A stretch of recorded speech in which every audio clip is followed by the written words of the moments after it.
Britanec Khalid Masood, ki se je rodil kot Adrian Russell, je z avtomobilom najprej zapeljal na Westminsterski most, ki vodi do britanskega parlamenta in tam povozil nekatere mimoidoče.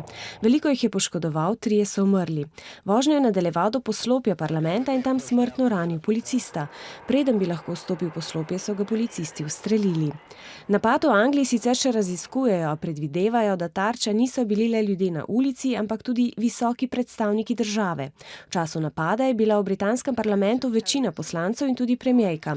Skupina Islamska država je sporočila, da je bil napadalec njihov vojak in da so to naredili zato, ker se Anglija pod vodstvom ZDA bori proti njim.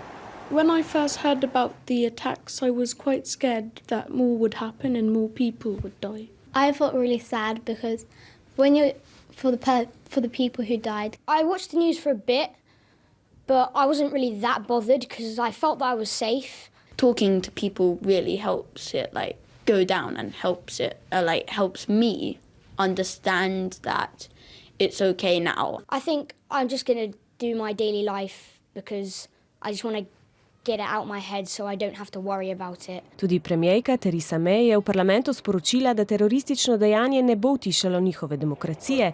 Najboljši odgovor za napad pa je, da ljudje brez strahu živijo naprej.